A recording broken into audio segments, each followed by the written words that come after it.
2 minutes. That is how long a Japanese home cook spends keeping their grill grates clean, and they do it while the grill is still warm from dinner, with no wire brush and nothing you would call a chemical. There is no soaking, no bucket, and no lingering smell to send the dog to the far end of the yard. Most of us learn the opposite habit. We cook, we close the lid, we walk away, and we let the mess harden in the dark until the day it gets bad enough to embarrass us into a deep clean.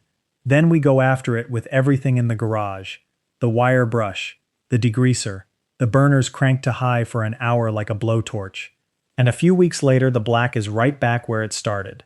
The Japanese approach never runs that cycle, because the grates never get the chance to turn into a project. By the end of this video, you will have the exact 2-minute routine, the reason it works, and a way to rescue a grate that is already in rough shape so you can start clean. None of it needs a wire brush, and none of it needs a chemical. Quick thing before we go further. Tell me down in the comments what you have been using on your grates up to now. The brush, the spray, the crumpled foil, the half an onion your uncle swears by.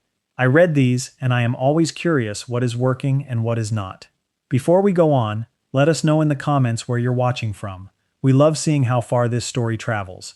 And if you're loving it so far, join the family by hitting subscribe, because tomorrow we've got something special lined up just for you. Start with what the black crust is made of, because the name everyone gives it points people straight at the wrong tools.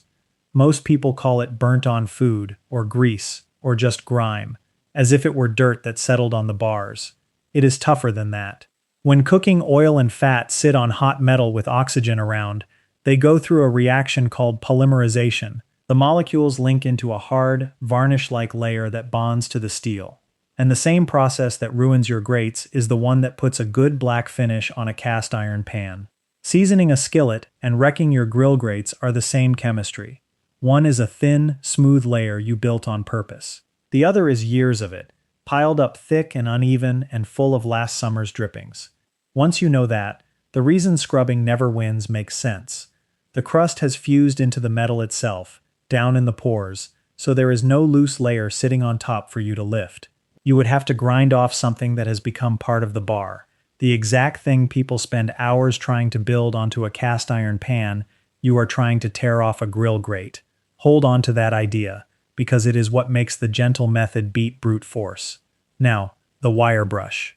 It feels like the right tool. It is heavy, it has stiff metal bristles, it makes an aggressive noise. The trouble is, those bristles cannot reach down into the pores where the polymer has set. They skate across the high points and leave the welded base layer sitting right where it was. What they can do is break. Under the pressure you have to lean into, the thin wires snap off, lodge between the bars, and wait there for your next steak to pick them up. Hospitals in the United States pull these bristles out of people's throats and stomachs every single year. A tool that is bad at the job and now and then sends someone to the emergency room is a strange thing to keep in the drawer, and yet most of us do. A clean grate is about more than looks, because the buildup costs you at dinner too. A thick carbon layer holds heat unevenly, so one part of your steak sears while another part sits there and steams. The old grease goes rancid and lends a stale, bitter note to whatever touches it. And loose chunks of it catch fire mid-cook, which is where a good share of those sudden flare-ups come from. A clean bar gives you even heat, clean flavor, and food that lifts off instead of welding itself down. The method that works starts the moment you take the food off, not the next morning.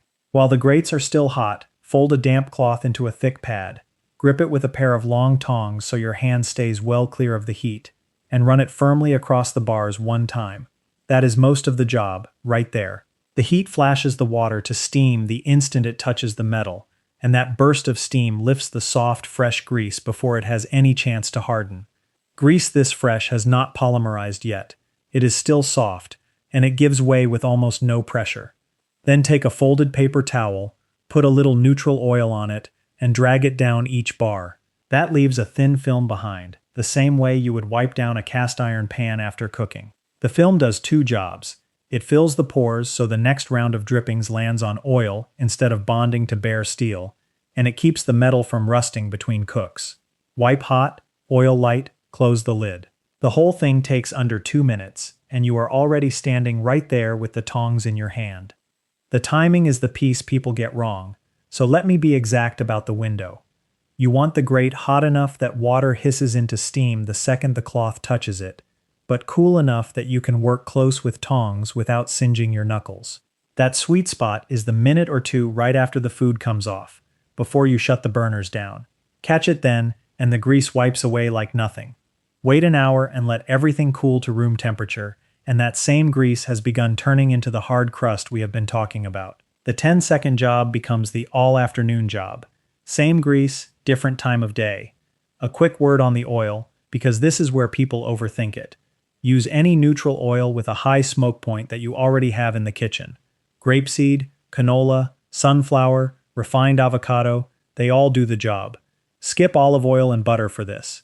They smoke too early and leave a sticky residue that becomes the next layer of crust you have to deal with. And go light. A teaspoon on the towel covers the whole grate. You are after a faint sheen, not a coat. Run a finger along a bar afterward, and it should come back barely marked, the way a well-kept pan feels. If your fingertip comes away wet, you use too much, so wipe the extra off with a dry corner of the towel. Too much oil just pools in the trays under the burners and turns into a slow problem of its own. One note on different grates, because they are not all the same. Bare steel and cast iron grates love this routine. The oil film keeps them from rusting, and the heat and foil reset brings them back without any fuss. If your grates are porcelain enameled, the shiny coated kind, treat them a touch more gently. The heat reset and the foil ball are fine, just do not gouge at the coating, and you can skip the oil for rust, since the porcelain already seals the metal. A light wipe still helps food release, so the 2-minute habit is worth keeping either way.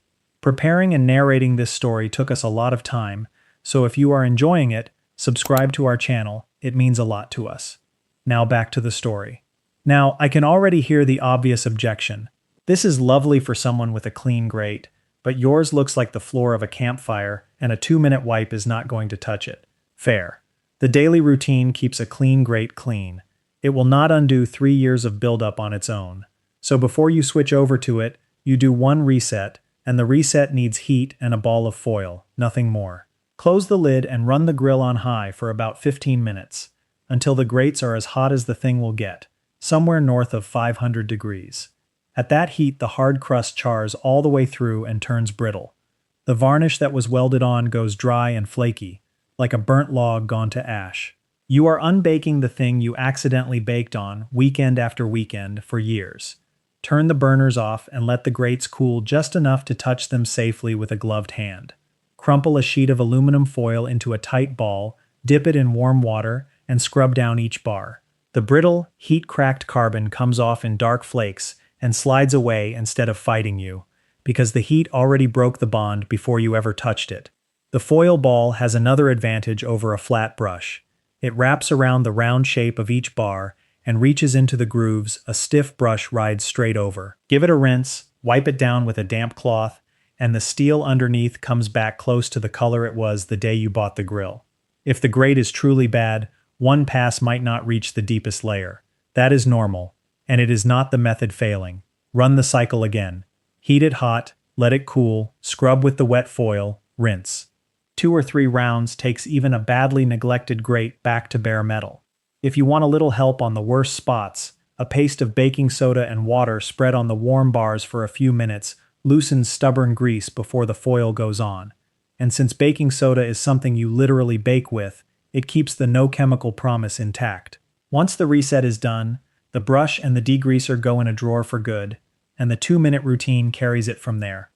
If the idea of never losing another Saturday to this sounds good, do me a favor and subscribe. Most of what is on this channel is exactly this, small Japanese habits that make a chore disappear, and I would rather you spent your weekend at the grill than fighting it.